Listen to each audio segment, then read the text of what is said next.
I'd like to introduce Cheryl Arnold. She's a Director of Clinical Hospice Operations at Gentiva Hospice. She has a master's degree with emphasis on end-of-life care and has had 18 years of clinical experience in hospice and palliative care, including 7 years as their clinical director. She's also a trainer for end-of-life care nursing consortium, which we call LNES. And so we are very pleased to have Cheryl today, so join me in welcoming her.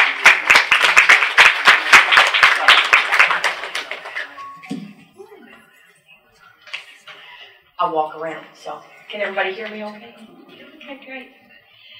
I'm going to try to figure out where to put this so that I don't knock my pages off, because then I'll get lost.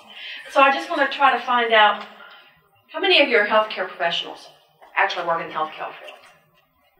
And how many of you are just here and you've got other job duties, whether it's caregivers or families or... Okay, cool. So it's about half and half. Wonderful. Well, I want to talk a little bit today. I know we've been talking about a lot. You've been through a lot of different classes and heard a lot of different things about wellness and those kind of things. And then I said, okay, I get to talk about the other side of this, which the Debbie Downer side sometimes. But I want to talk to you about the physiological elements of the dying process today, okay? And although all of us are born, all of us are going to die. That's life. What's going to happen. And being able to know things about death and dying sometimes will help us, if I get into that, I'm going to keep moving this till, will help us sometimes not be so frightened about what's coming forward. When death approaches, all of us, including myself, when my dad was diagnosed with cancer about 14 years ago, one of the first questions that came out of my mouth, although I was a hospice director, was, so how much time? Okay, I mean, that's just a question we ask when you're faced with a terminal type prognosis or a diagnosis is, so how much time is there with or without treatment or whatever? As good as healthcare is, and as good as we have done, we don't hold that crystal ball to be able to, and I don't think Dr. Sash is in here. Carl Sash gave me that quote a long time ago. I don't hold that crystal ball. None of us as healthcare professionals hold that crystal ball to be able to tell people exactly when their death is going to occur. Everybody's death journey is on their own, and it's all a time frame. But there are signs and symptoms of the dying process, and people that are in that phase of dying, and that we'll talk about that in a little while, is there's different aspects of that as it goes along. Am I cutting in and out? It sounds like I'm cutting in and out. We'll see. If it keeps up, I'll go back to that. Okay. There are different aspects of the time frame, but we're all going to face that process, and we're all going to have to, at some point, know that there are signs and symptoms, and that makes it not so scary. And I've always been a philosophy thought process of, if I know it, it's not as frightening as if I don't know. Okay, to know what you're looking at, you can be prepared a whole lot better. See if I can move this thing forward. Does it work? Does this work? Anybody like that? It is off. It would help if it's on. I do hold a master's degree, but just not in this. Working is it? It's working. Okay. I just didn't turn it on. Okay. Amazing. It's amazing. So some of the things that we hope to be able to do today as we're talking is talk about the changes that occur during the dying process, those signs and symptoms that I've just talked about. Also to be able to talk about when is it appropriate to stop certain medications, when do those medications maybe need to continue, what effects pain medicine has on a dying patient. That's one of the biggest things as a hospice person that we hear with families, and gotta get rid of it, it's cutting in and out.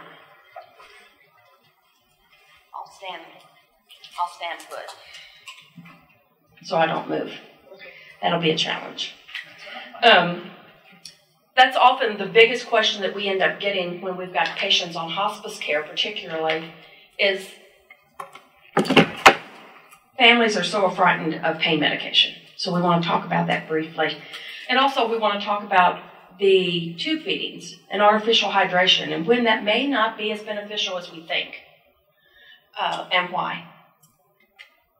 There are some definitions that we want to talk about. Can you all hear me without me having that mic on? If I talk loud enough? I think that's a wireless mic. You might be able to take it with This? you. Yeah. Good. I can't stand still. My husband will attest to that. He's like, I'll see you when you get there because you're not waiting for me. There are different phases. There are particularly 2 phases that arise during the process when I talk about a dying process. As somebody gets closer to death, they go through different phases. We talk about pre-active phase, and that time period can be several weeks. Most of the time, an average is about 2 weeks, okay? And then you move as the patient gets closer to death, it's more called of an active phase. That usually will last 2 or 3 days, okay, on an average.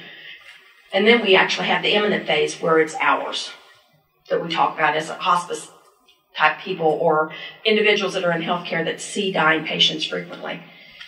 I say average because, like I said at the very beginning, everybody's different. There's not a cookie-cutter approach to it, and we'll hear about that later on too.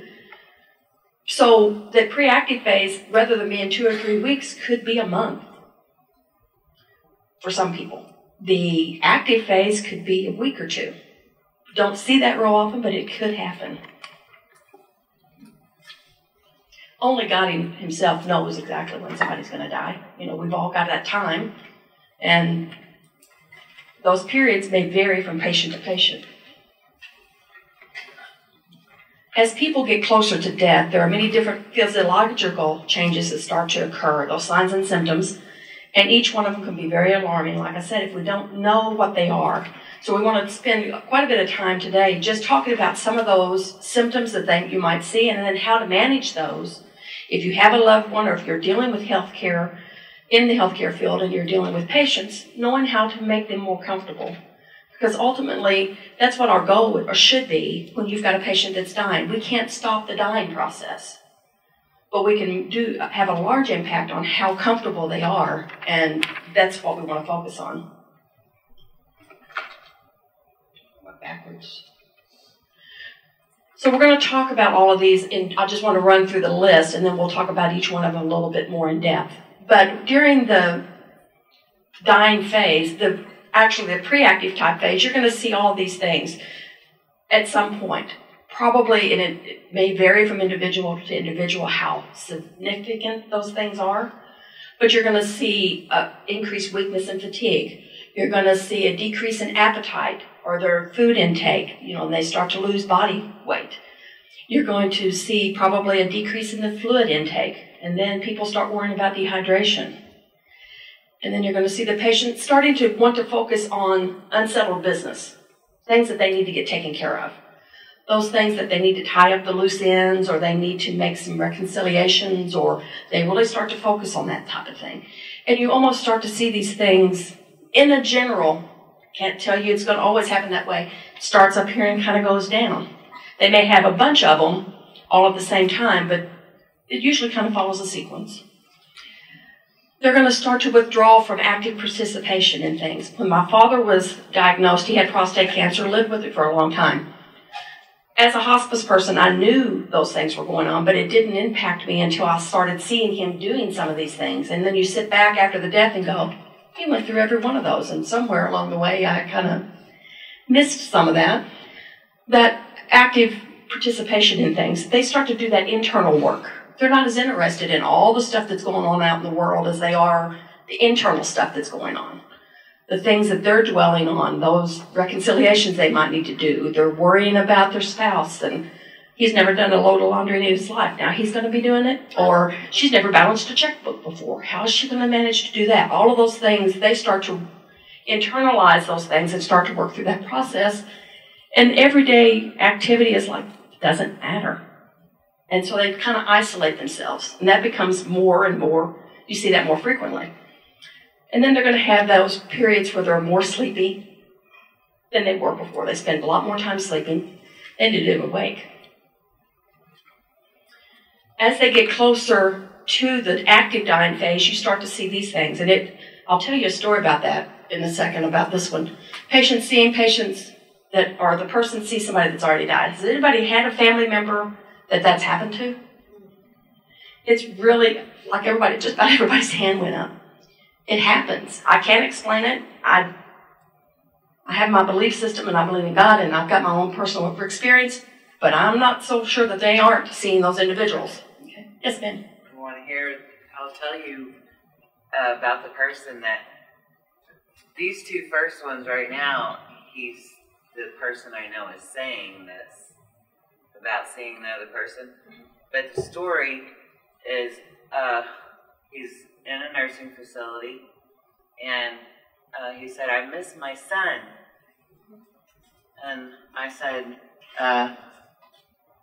which son are you referring to? The one that has passed on already? Or your living son? He said, well, the dead one's here all the time. The living one's not. Yeah. That made a big impression on me. Absolutely. I've seen it multiple times in my career as a hospice nurse, to the point of going, when the patient is doing that, even if it's a hallucination and they're not really seeing it, what purpose do we have of arguing with them? They're not there. If it's not upsetting them, let them have that experience. When my father was dying, I had a friend of his that was also dying. She was a friend of mine as well. I went to church with her, and he worked with her. She passed away before him. But when I went to see her in the hospital, he passed away before she did. I went to see her in the hospital, and I was asking her how she was feeling. She said, I'm feeling pretty good. She goes, guess who came to see me today? I went, I don't know. She said, your dad? I went, okay, so how did he look? She said, he looked like he was a minister. She said, he looked like he always did. He was in a suit. I said, did he say anything to you? No, he just stood at the foot of the bed. I said, where'd he go? She said, out that way, and she pointed to the window. I said, if he ever comes back, tell him I'd like to, no, never mind. I really, I know where he's at. I don't want to see him, because I'm thinking, I'll see him, then I'm going to, no, I just would rather not. Love you, Dad, but not right now. I got things to do. So, they may even state, the closer they are to death, that I'm dying. When somebody, as a hospice nurse, when they tell you that, my ears perk up. And I start calling family. You probably ought to be coming in. People know. Oftentimes they know before the family's even aware that that's getting that close. They know. So I listen to that as a hospice nurse. The ability to heal and recover from wounds or infections starts to be a problem. They have a more difficult time being able to do that. They may have some swelling or edema to their feet and legs. It may be whole body. That doesn't always happen, but it sometimes will happen. They do have increased restlessness. You almost see it all the time. And confusion, some agitation maybe as it gets really closer. And that ability, this part is exhausting to the patient and to the family and the caregivers. The person can't lay still in the bed. They're up, they're down, they're changing position. They want to do this, they want to do that. A lot of it probably has to do with the chemical imbalance that's starting to go on because the kidneys aren't functioning well, the heart's not pumping as well, and so they start to get confused. And they can't get comfortable. And as a caregiver, personal experience, it wears you out. They're wore out, and you're wore out because you can't go to sleep because they're going to try to get out of bed. So that is also a symptom that oftentimes happens. When you enter more in the active dying phase, where we're talking those last 3 or 4 days, possibly, you start to see even more of these symptoms start to occur as a general rule. I've had some patients that were awake, alert, talking, doing everything, and the next day they pass away. It's completely skipped all of this and messed everything up about what I talk about. They didn't cooperate at all. But some don't, and oftentimes they don't. They follow this path more often than not. They become less conscious. They're sleeping a whole lot more, and I'm talking in 22 hours out of a 24-hour period of time. Very seldom are they awake. They may have terminal delirium, which is severe agitation or hallucinations. Don't like to see that, but it does sometimes happen. That's more than just the restlessness that they often have. They'll have changes in the respiratory rate. It'll either become very rapid or very shallow and very short, and then have pauses we call apnea. And they stop breathing, and you think that's it, and then they breathe some more, And you're up, and you're down, and you're up, and you're down. You're thinking, that's it. No, it's not. Yes, it is. No, it's not. They lose the ability to swallow, oftentimes. Especially, and now I'm starting to talk, as I'm looking at this, it's really close to death. They're not swallowing anymore. Last 2 or 3 days, and then even less and less the closer death comes. Oftentimes they lose bowel and bladder control. Have that increased secretions in their mouth, and again, we're going to talk about all of these things. That rattle, we've heard it called the death rattle. I don't like that term, but you hear it out in the public even. People talk about, my grandmother talked about the death rattle when my grandfather was dying, and that was 40 years ago. Decreased blood pressure, decreased renal. Their kidneys aren't functioning as well. Hands and feet and legs and knees and everything start to get cold. They may even turn blue. That cyanosis, maybe spotty. And then as they're really close to death, when you turn the patient, they don't have any muscle controls and things, so the position you turn them to, their jaw may fall. It's just, they're relaxed, the muscles are relaxed, and so they don't have the ability to hold your mouth straight when you turn. You don't think about those things, but I bet if you were under anesthesia and in the surgery room and they flipped you over on your side, your jaw probably does this number. So that's what happens with those individuals as well. Let's look a little bit closer at these definitions and what they were talking about. It's normal. Weakness is going to start to happen the closer the patient is to death. And again, now we're talking about preactive, maybe 2 weeks, a month. They start to become more weak, more fatigued. There's a decreased ability for them to move around in the bed, so they're staying more in the bed and they really can't position like they want to. And as a result of that, their joints become stiff, which makes them uncomfortable and makes them irritated and agitated and combative, again, because they're hurting because they're laying in bed and can't turn themselves. Then you have the risk of pressure sores because they're laying in one position, those bony prominences, because they've lost weight. Now putting pressure. Now you have a risk for bed sores, which can be painful. They can get infected. They can smell. So, these all are things that start to happen to this patient just because of weakness and fatigue. So what can we do about it? Well, we can't resist fatigue because it's going to happen. Tiredness and fatigue are two different things. Tiredness, if you rest, it'll go away. With fatigue, rest doesn't make it go away. Okay.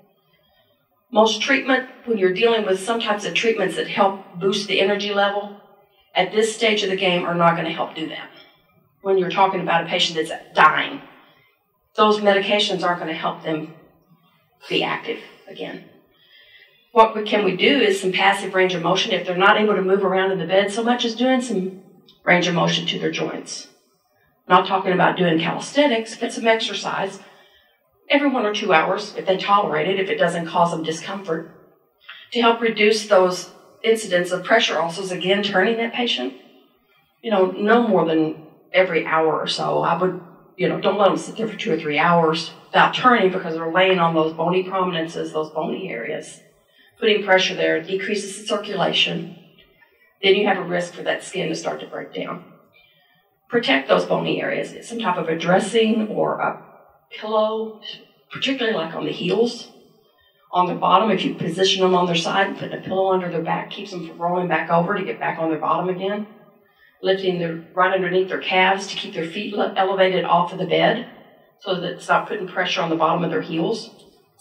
Elbows, pillows up, so they're not pushing this way. Using a draw sheet or another sheet underneath the bed when they are finally bedbound and aren't getting up, rather than grabbing a hold of them and pulling them up in the bed, which is like, remember being Indian birds? Do you remember having your wrist turned? It's kind of like doing that when you're on a hospital bed or in your own bed and somebody's pulling you up on the bed. It's a shear, so you just tear the skin. But with a draw sheet, you can pick them up and move them. So that helps. That can help reduce that. And then if turning's painful for them, then looking at the alternative of maybe a pressure device, that alternating mattress, those airflow mattresses that we want to use to help, it just shifts the body is what it's doing. Okay. Also, massaging them, intermittent soft massage. I'm not talking about deep tissue body massage that I like, but that wouldn't be good for a dying patient. In between turning, it's comfortable, can help relax them if they like to be touched. If they don't like to be touched, if they're not a touchy-feeling person, I'd find out before I go do a massage. That may make him more agitated, okay? It will help reduce, if you do the massage, it's going to stimulate the circulation to those areas, so it's going to help keep from having skin breakdown. And it's a way, as a caregiver, if your loved one is somebody that likes to be touched, you've got hands-on, which is a good thing, okay? If you do have areas that are broken down, we don't want to be massaging that area. Maybe around the area, but not on the area. The next thing we want to talk about is decreased appetite. Most dying patients, again, are going to have it's a natural body. Our bodies are very uniquely made. That it's a natural process. We start to decrease our appetite when we don't need it for energy anymore. It just starts to happen. It is more difficult for the family and for the hospice and for the facility and for the hospital staff when the patient stops eating than it is probably for the patient themselves. We are a society that likes to eat. I'm one of them. And so when our lives, and I did it with my dad. You know, like I said, as a hospice nurse, I would hear myself saying things that I'm thinking, you know better than that. Dad say, I don't want anything. I'm like, you got to eat. I don't want anything. You really have to eat. And I'm teaching this, okay? So it's a whole lot different on the other side of the bed. I'll tell you that, if you've ever been there as a healthcare professional. So it's often more difficult for the patient's family. And as a healthcare professional, that's where you spend a lot of your time. It's not so much with the patient about them not eating as it is with dealing with the family about them not eating. Okay? We want people to eat. We feel like that needs to happen. And because of that, sometimes we interpret, if they just say, I don't want food, of them just giving up. You know? Or we start to internalize and think, but they're going to starve to death. But remember, it is a normal part of the process, so they're not starving to death. The disease is starting to take its effect, and it's a normal part of the process. One of the things that is unique that we can do to help that is, one, understand that it's normal, so that we don't put so much stress on ourselves and don't add extra stress to the individual that's in that bed. But remember that they're probably not hungry. If they're hungry, they're going to tell you. Okay? And we're talking about pre-active, not the active where they're probably not talking to you anymore. But if they're not hungry, they're not hungry. They don't need it. They will eat what they need to eat. And I'm not saying don't offer food, but offer it, and if they don't want it, they don't want it. Come back another hour later. Do you want anything to eat? No? Okay, well. So I encourage families oftentimes to make sure that those meals that they're giving are small amounts, not real spicy, things that they like, in a pleasant appearance, and something that is easily rewarmed because they may not want it, you know. So you don't want to fix that 5-course meal and set it in front of them. Oftentimes, that food may not even be appealing to them anymore. Their taste buds changed, particularly if they've had cancer and they've had radiation or chemo treatments. It messes with the taste buds anyway. And then you add that to the phase that they're in their dying process, and it doesn't taste right. It's not appealing. It can even be nauseating. The smells can even be nauseating to them. If they're clenching their teeth, if they're to the point where they can't respond to you, or they've had a stroke and they can't respond, but they can clench their teeth, it's a real good sign that they don't want it. You know, get it away from me. Okay? They're telling you something, but I have actually seen people going, open your mouth, you have to eat. Okay? I've been there, so I'm not saying it's not okay, but it's because we feel like they have to. Okay?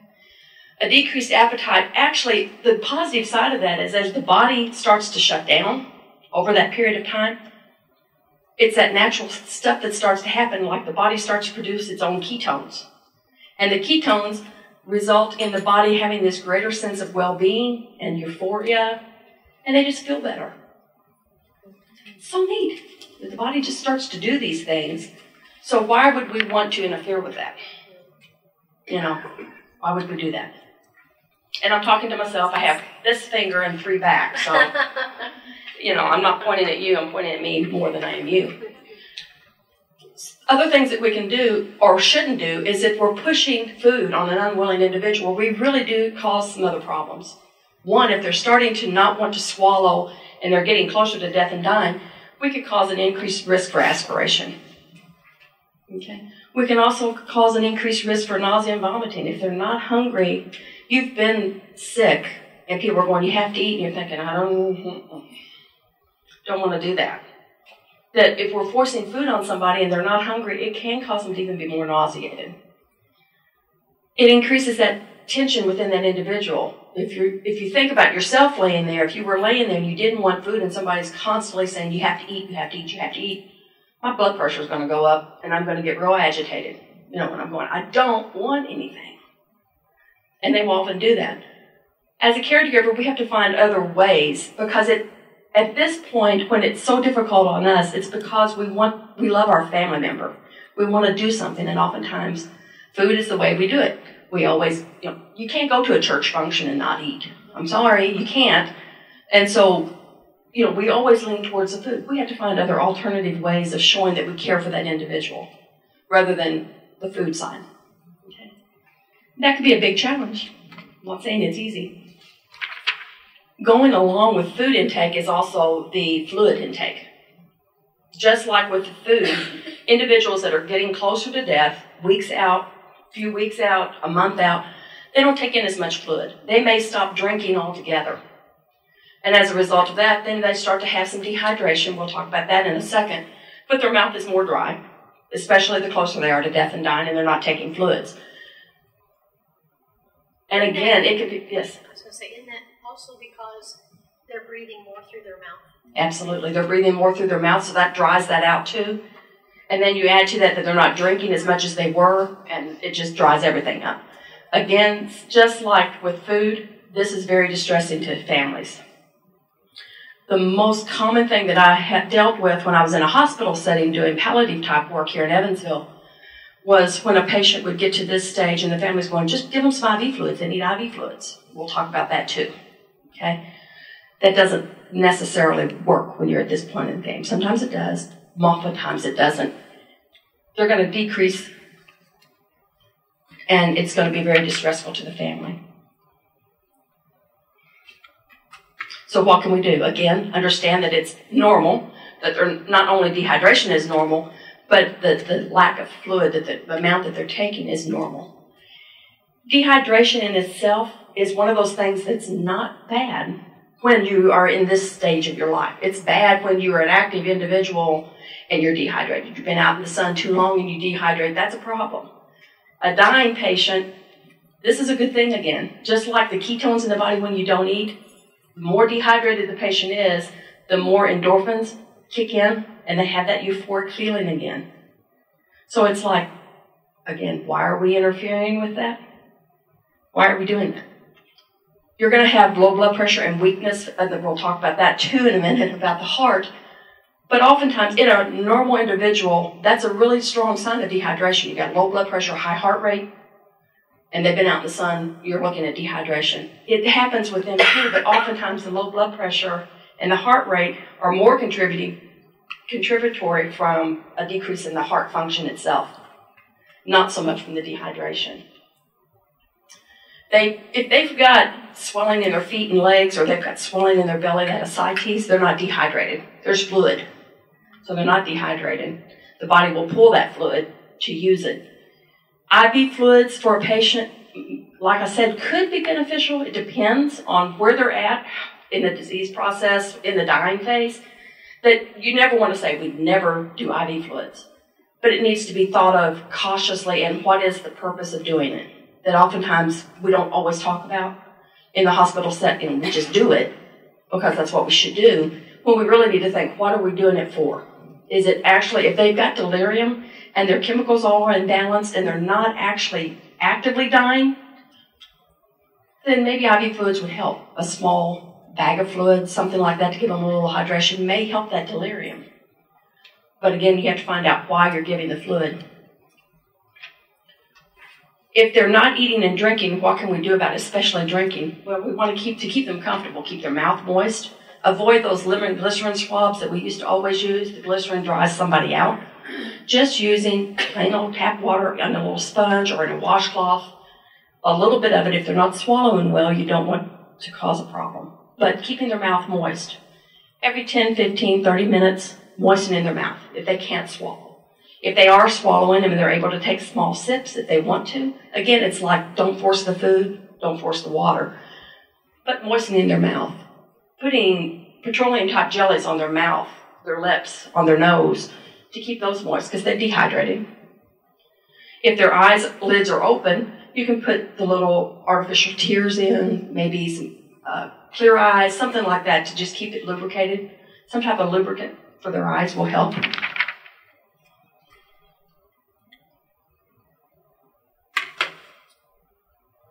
As the body is shutting down, you've got your ketones and you've got your endorphins going and they're feeling pretty good. The heart is also starting, as we get closer to the dying phases, the heart muscle starts to not work as hard. As a result of it not working so hard, the kidneys are going to be impacted because the blood's not going to them. So they start to not function as well.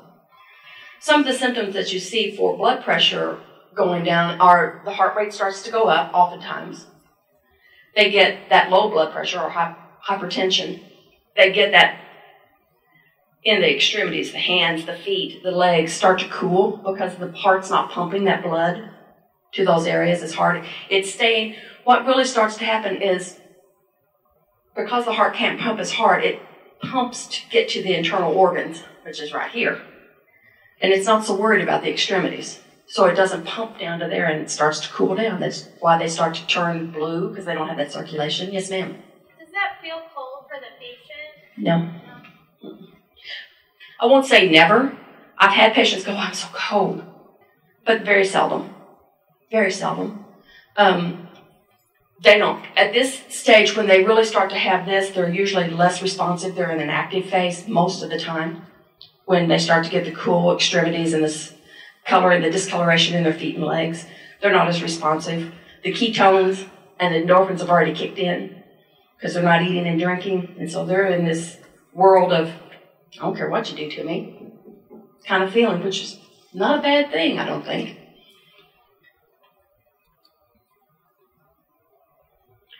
Like we talked about, because the heart's not pumping as well, that blood's not going to the kidneys, which then causes the kidneys to shut down, and they're not functioning as well, so you're going to have a decrease in urine output, which is what usually stems the families to go, we need fluids.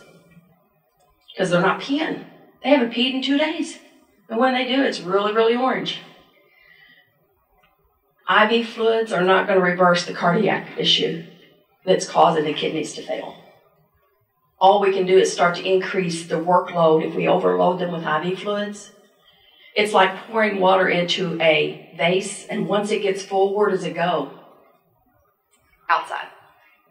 Same thing's going to happen to the peripheral disease. The heart's already pumping not so well. We add extra fluids in.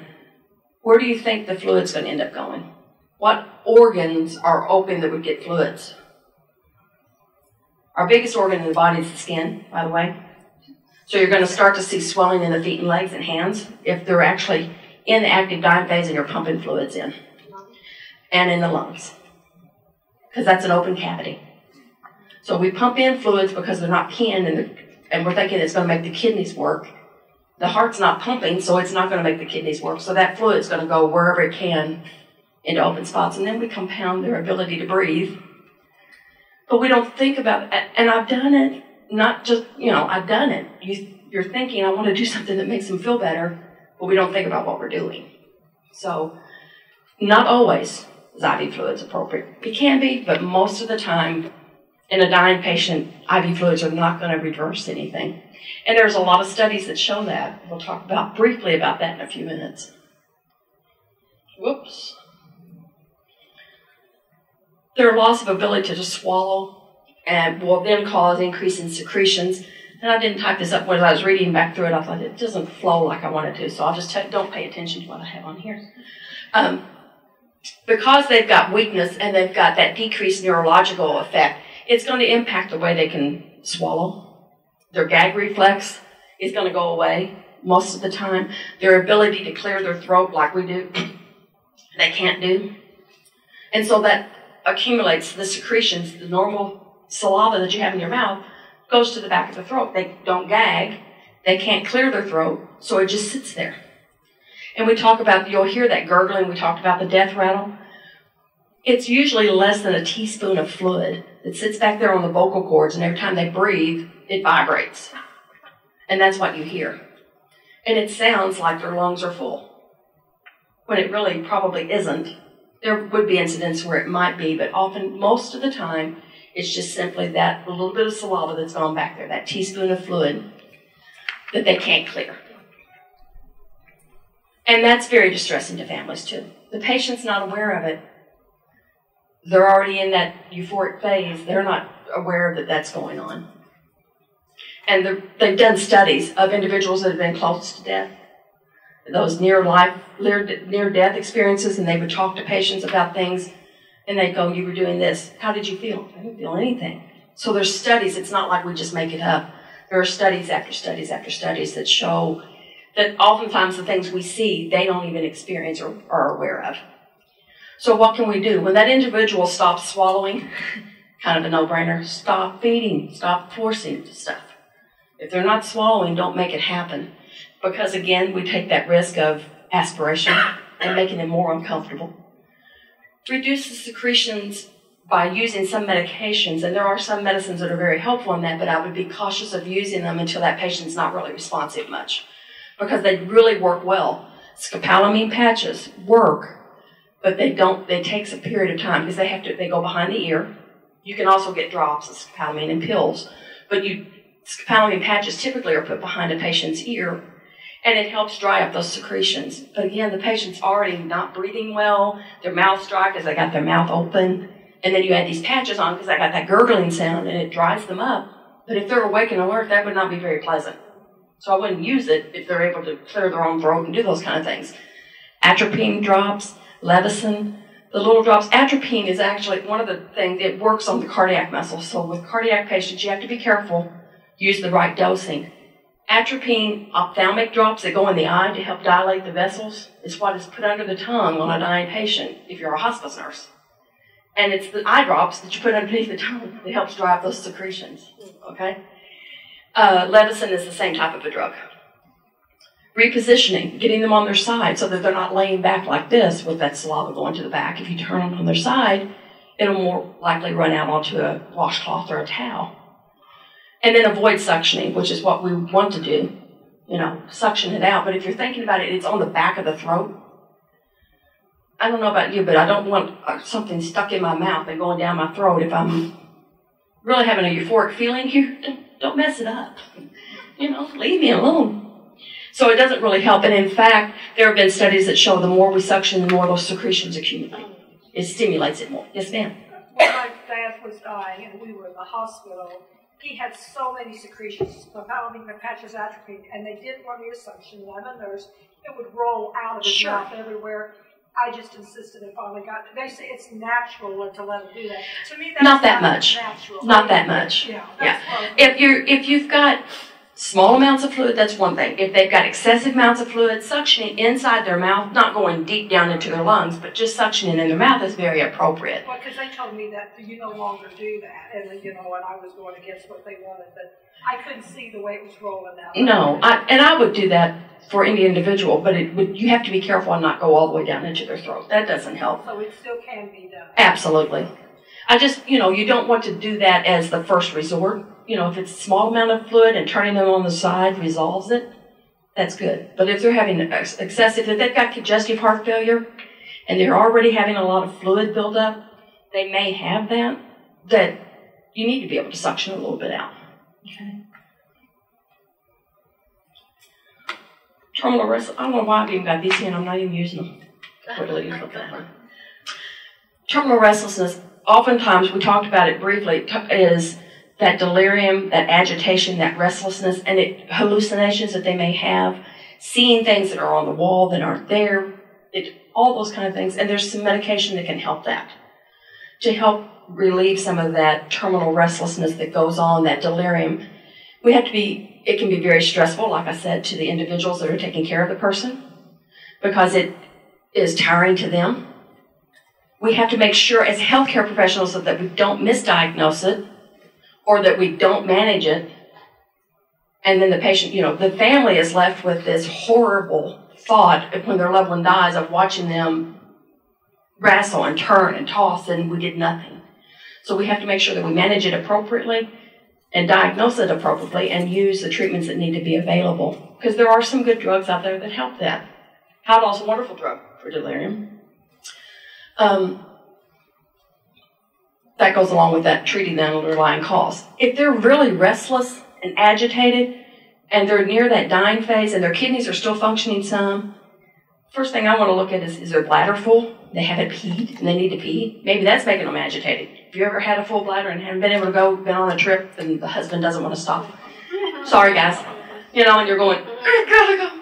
There's dying patients that may be happening to them. Maybe they haven't had a bowel movement in a while. One of the things that oftentimes we hear is, well, they're not eating and drinking, so they're not going to have a bowel movement. Everybody should have a bowel movement about every 3 days, even if it's a little bit. Okay? So maybe they haven't had a bowel movement. They've been getting opioids, which slows down their gut anyway, and they haven't had a bowel movement. Maybe that's what's causing them to be agitated. Been there and done that too, when that's not comfortable. So we want to treat the underlying causes, make sure that we're not automatically jumping to terminal delirium when there may be something else that's going on. The neurological things are irreversible. We can't stop them. You have hyponatremia, you have metabolic imbalance. Again, the chemicals in the body, because the heart and the lungs and everything are starting to shut down, that you start to get the imbalances of the chemicals in the body, in the bloodstream. Acidosis, you get that toxic buildup sometimes of medications because the kidneys and the liver and all those things are not functioning like they would, so it holds on to those medicines a little bit longer because those things aren't functioning like they should. You can get sepsis if they've got those infections that don't want to heal. Sepsis can start to set in, and it oftentimes does, and we don't even see that that's what's causing the death. Other disease-related factors could be being impacted, and then just the perfusion of the blood going to the brain causes that neurological stuff to start to happen. How do we manage that kind of thing? You can't control it. Is to plan ahead so that it's not so stressful. Know that those things might occur. If they don't occur, that's a blessing. If they do occur, you're not caught off guard. So knowing that that will keep you less stressed as a family member. Assume that that person can still hear you and talk to them as if they hear you, not expecting them to answer, but that you're talking to them. I often, when I'm training nurses or aides about taking care of a patient that's non-responsive, is don't walk into the room and start to give them a bath without saying anything to them, or start to turn them without saying anything to them. If you're laying there and you're kind of in this euphoric state and you don't have your eyes open and somebody comes in and flips you on your side, isn't that startling, or wouldn't it be startling? So you want to make sure that you're talking to the patient, letting them know what you're going to do. Talk to them and involve them in the conversation without expecting an answer from them. You don't want to give them, hey, Dad, what'd you do today? And all these questions, just conversation. Creating that environment for them that's familiar and pleasant. I'm a big advocate for it. Let the cat and dog be on the bed. Have the grandkids there. Play their favorite music. Whatever makes, having a smell in the house that they enjoy, roses or whatever. Stuff that makes that meaningful for them, which is also meaningful for you. Encouraging that conversation with the family. Some of my best memories with my grandmother was us sitting around the bed sharing stories about us growing up and talking about her as she's still there. Grandma, do you remember when we did this? And that was so much fun. And it gave us a really neat experience. We got to enjoy and think about that, and it incorporated into her. She could still hear us. She knew what we felt. Encouraging the family to say what they need to say. Maybe there's some reconciliation that needs to happen. Maybe there's some I'm sorry's, or I wish I'd done this. Oftentimes, and the hardest thing that you ever do is giving permission for someone to go. But that more and more and more than anything else, I've seen patients linger to wait to know that it's okay. I was the last one to tell the hospice nurse, the last one to tell my dad it was okay. And in fact, I wouldn't have if my husband hadn't nudged me and said, don't you think you ought to tell your dad it's okay to go? I'm watching everybody else do it, and I'm sitting there like oblivious to, but you have to do that sometimes because as I said, my dad was a pastor. My mother was the pastor's wife my whole life. She had depended on him. It was important for him, I think, to know that we were going to take care of him, take care of her, and that she wouldn't want. Hardest thing I've ever do was to tell my dad, it's okay to go, Dad. I didn't want him to. Okay, and it's easier said than done, but I think it's a crucial and important thing to do. Okay? And it oftentimes gives that patient that final, it's okay now. I can go. We will talk briefly about how much time have I got? Am I running close? I'm good? Okay. What about the drugs? You know, any hospice people in here besides me? Okay. So you've heard it, all we do is put the patient on hospice, give them morphine, take all the medicine away, right? Sorry, that's what most people have heard. There are medications, and these medicines are great. All of these things we're going to talk about are very appropriate medications to be given to patients that are living. But not always are they appropriate for patients that are dying, because they're not doing the same function that they did before. And that's oftentimes what we don't, as hospice personnel, don't tell people when we go in to talk to them about it. It's a great drug, but it's not doing what it did before. That drug you're not getting the benefit of what it was for. And all you're doing is adding another pill to the 75 you've been taking every day. Okay? So it depends. Withdrawing certain medications or making a suggestion to stop medications as a family member thinking about stopping medications really depends on where the patient, and if the patient's still alert when they're thinking about it, how they are actually absorbing the thought of, I'm going to die. You know, I'm a dying patient. If they haven't got their head wrapped around that, they're still going to want to take all those medicines, because that's what you do when you're a living patient. So until you come to the reality of mortality and what's going to happen, it is more difficult to release some of those medicines. Discontinuing for some families, just like food and fluid, is I'm giving up. If I stop taking it, I'm giving up. Not necessarily true. And as death approaches, because the body's starting to shut down, the need for some of those medications aren't there anymore. And they can actually be doing harm because they're sitting in the body, not being absorbed the way they need to be absorbed.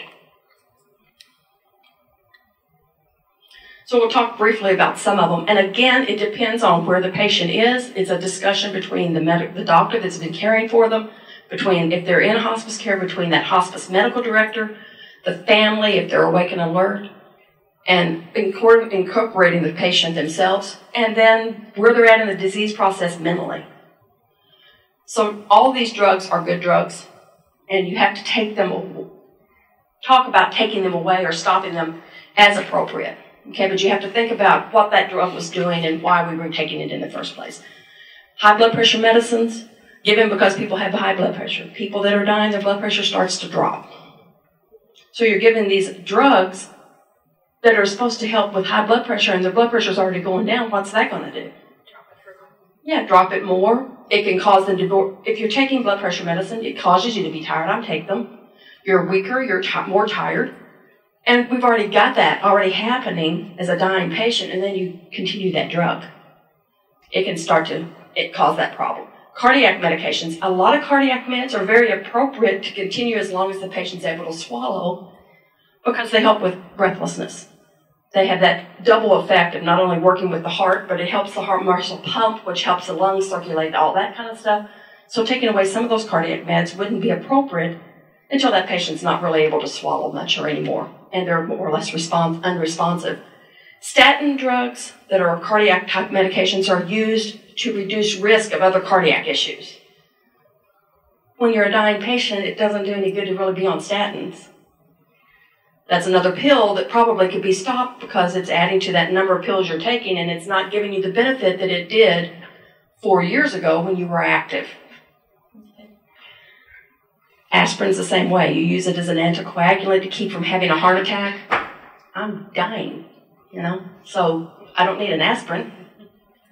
And I'm not making light of that. I'm thinking to myself, I have to remember that for myself too, that it may be totally different when I'm the one laying in that bed. Okay? So I expect my hospice friends here to have that conversation with me and going, okay, you really need to think about what you do. Okay? Or if it's my husband, I expect you all to stop and think what you're doing. Diabetic medications. The body's not working as well. They're not eating as much. A lot of the diabetic medications that you take is to control the blood sugar because of the food we eat. And your pancreas isn't working as much, so it doesn't produce the insulin that it needs to. As your body's starting to slow down, you may not need as much insulin. Plus, if you're a dying patient, I don't want my finger stuck every 4 hours. You know? Yeah, I'm not going to fix my diabetes. I'm dying. So I'm not going to be real worried about what my blood sugar needs to be. Okay? You can't just stop the drugs altogether oftentimes, so it needs to be done. And again, that's talking with the doctor. It's not like you just go in and stop all these meds. But knowing to have those conversations with the physician and go, exactly why are we taking this now at this stage? Especially if now the patient can't talk and they've been on all these meds. Nurses and physicians have the hardest time often of giving up the medications for patients. The patient's pretty much willing to. The doctor's going, no, we can't stop that right now. Especially the longer they've been with the patient. They have a bond with that patient. It can become very difficult, just like it does for the family, to go, we need to stop that. So you can't blame the doctor all the time like I sometimes want to. You know, because they've got that, they've had a relationship. And then they feel like they're giving up. So I get it. I just have to keep going. But think about why we're doing this. Okay. Steroids, they're a great drug if for stimulating the appetite. If you've got somebody that's not, you know, that kind of weakened and you're wanting to rally them for a little bit, but the closer they get to death, it's really not going to impact that much. You would want to keep those steroids going if you've got somebody that has some type of a cerebral bleed that's happened, or they've got a metastatic disease to the brain, they've got some swelling that you're wanting to take away. Steroids will do that. It'll help decrease that swelling. So that would be one of those drugs that would be one of those last ones to take away on those type of individuals, that you want to continue them as long as you can. Because they're going to help keep away the headaches and all those other symptoms, nausea and vomiting, the dizziness that might go on. Blood thinners. Again, there are certain types of blood thinners. Coumadin, you have to draw labs on and regulate that to make sure blood's not getting too thin. There are other alternate drugs that can be given if the risk for throwing a clot is really high and the patient, again, depending on where the patient is in the dying process, that maybe switching to a different drug so they don't have to have lab draws would be very appropriate. Not necessarily taking the drug away or stopping it, but switching to something that's more appropriate at that point. If you've got a patient that's at a high risk for hemorrhage, they're somebody that's very confused now, getting up and out of bed a lot and falling, we don't want their blood real thin. If they fall and hit their head, now we've got another problem. So you have to think, all those things have to be thought of what might happen. Talking briefly about pain medicine, we talked about how it can impact somebody that's dying. Probably the biggest hurdle that I have when I'm dealing with a family and dealing with pain medication is that fear of morphine or Roxanol. If I give them too much, they're going to stop breathing. If you give them too much. But that's the key. You don't give them too much to make that happen. Pain, the patient can't always tell you if they're hurting. They might be facial grimacing. If they're at that active dying state, if they've had pain in the past, we don't assume just because they're dying doesn't mean that they wouldn't have pain. They just may not be able to respond and tell you.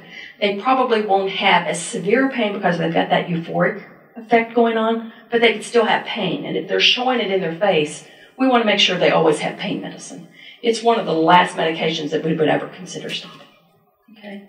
When you start to look at medicines and you try to categorize where do I need to stop, that would be the last one. That and steroids probably, yes. What about antidepressants? I think if they're able and they're awake and alert, again, it depends on where they are in the dying process. If they're not awake and alert anymore, and they're actually in that phase, the antidepressant is not doing what it used to do, okay?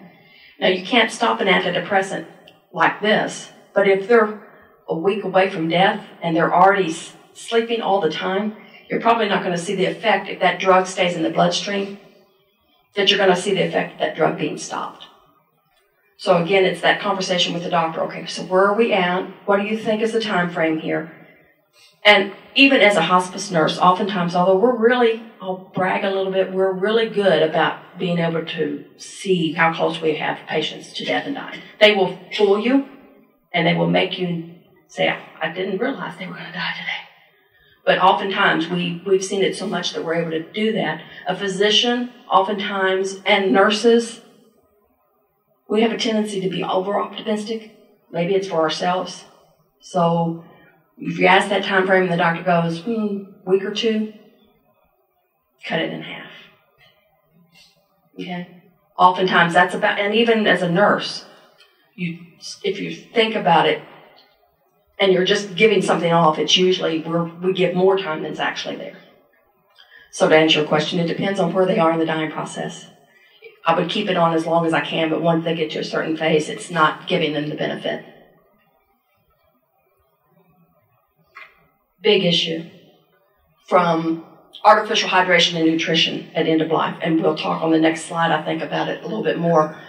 The definition of artificial nutrition is, of course, anything other than what goes in your mouth, any means of getting it in for food, whether that's a tube going down your nose, whether that's a tube going in your stomach, which is the PEG tube, to get that artificial, whether it's Ensure, Boost, some other type of feeding to go in, that we're giving that artificial feeding. Again, remember, in a dying, it's very appropriate. All of these things are appropriate to a certain point. But if you've got a patient that's dying, their body's shutting down, kidneys aren't working, heart's not pumping as much, the gut's not working as much, and we're pouring in these nutrients and giving it to them, you run a really high risk of them being nauseated and vomiting, and then you have aspiration, and then you have pneumonia, and then you have all these other complications that are going on. And again, it's one of those things that there's study after study showing it doesn't necessarily prolong life with those things going on. Again, it depends on where you are in the process that you're in, and it all depends on, too, what type of disease. If it's a vegetative state, not so sure. That's a harder thing to say than somebody that's dying of pancreatic cancer and you've got a feeding tube going, pumping in nutrients because they need to have it.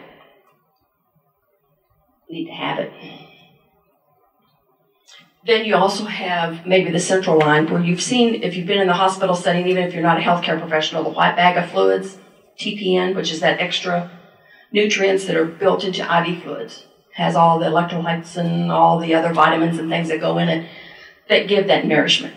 That is a very appropriate thing to use, even on a patient that has cancer, depending on where they're in their cancer process. If they're going through treatments and they need to have energy and they need to be able to be up and about, that may be a very appropriate thing to use. But again, if you've got a dying patient, not so much. Not so much. Artificial hydration involves giving that fluid any way that we can give it. That could be through an IV, it could be under the skin, slightly sub-Q, it could be right under the skin, which is dermal. It can be given even rectally, where the IV fluids are, not really IV fluids, but fluids are pumped in through the rectum to get hydration. But again, we have to think about why we're giving it. If you've got a patient that's dying, their kidneys aren't working, where are we putting those fluids? And the studies for this one show that it does not extend life. And it doesn't prevent dehydration feeling, as a general rule. If you've got a dying patient, it's still going to happen. The heart's still going to stop. So it's not as beneficial as we always think it is. And I keep stressing it, but it all depends on where the patient is in this process, too. Okay? They're not bad things, just bad things at certain stages, probably. And everybody's different. So the goal, when we're giving nutrition, the goal is to improve the nutrition in hopes to make the patient better, to give them more energy, to get them over a surgical incision that they've had, to help them heal. Unfortunately, for a dying patient, those things probably aren't going to happen, so we're not accomplishing what we hope to do with that particular treatment that we're doing. There's that statement. Artificial nutrition at end of life indicated there's no evidence to prolong life or improve functional status when you're giving hydration and nutrition. There are multiple ethical issues. We all remember most of us remember Karen Quinlan there's one just more Terry Schiavo cases. That there's a lot of ethical issues. And I cannot stress enough, the multiple studies that have shown that, like the hydration, it doesn't improve our outcomes. There's no significant study that shows any survival rate being better by having those things. There's no evidence that hydration is going to reduce the risk of fatigue or thirst or dry mouth or any of those things. It is so important, and here's my little tidbit on this. I get kind of on my soapbox. Advanced directives. How many of you have an advanced directive? Yay! Unless you want people to do things to you you don't want, you need to have advanced directives. Okay, it's even difficult with them if you don't have family on side that understand what you're talking about. But without it, you're at the whim of the healthcare professionals, and they're obligated to do whatever unless the family steps in and tells them, and then you put the burden on your family of making those decisions. I advocate, you know what you want with when you're dying and there's nothing else that can be done. What do you want people to do for you? Do you want them to keep you comfortable? Or do you, and it's okay, I'm not saying it's not, it's every individual's responsibility and their decision, but you need to make it known on paper. So it gives us direction on what you need. So getting those patient advocates to talk to you and help you get those advanced directives in place, a living will that says, when I am non-curative and I'm not able to speak, this is what I want you to do.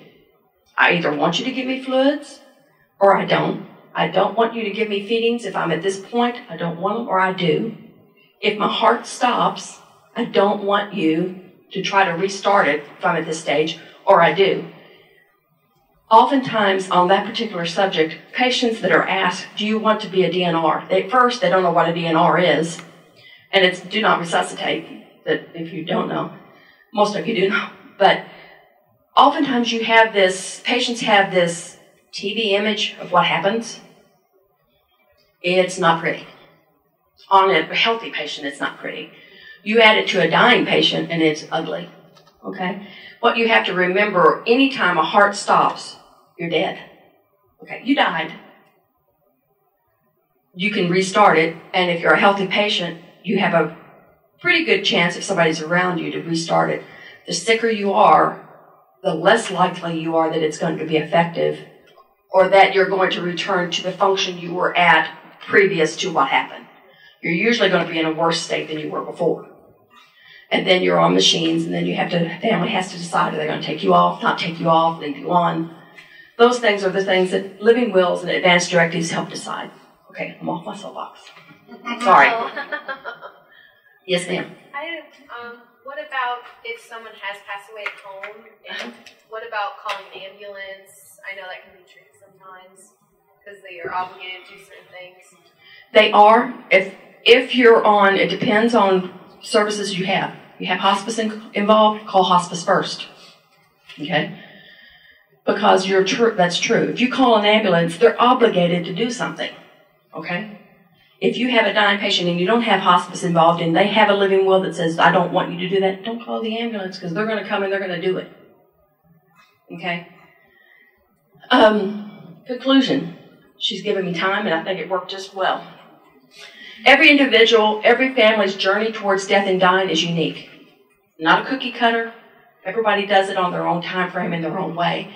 So everything we've talked about today is individualized between the patient, the family, the hospital, the physicians, everybody. There are certain things, though, that usually happen that we can kind of watch for and be aware of. And that helps us not be so frightened by the things that we're seeing. This is normal. And you have to keep telling yourself, this is normal. As a caregiver, this is normal. Knowing those symptoms can help us be assured that we're providing the best care to the loved one that we have. Decisions about stopping and starting medicines and hydration and nutrition all have to be thought of what's the goal? What's the goal? Why are we doing it? What are we hoping the outcome's going to be? Rather than, but that's what you do. But what are we hoping to gain when we do those things? Whether it's stop a medicine, start IV fluids, don't start it, stop feedings, whatever. What's the goal? What are we hoping to accomplish? Any questions for me? Thank you for interjecting, but any questions, thoughts that you have? No? Thank you so much.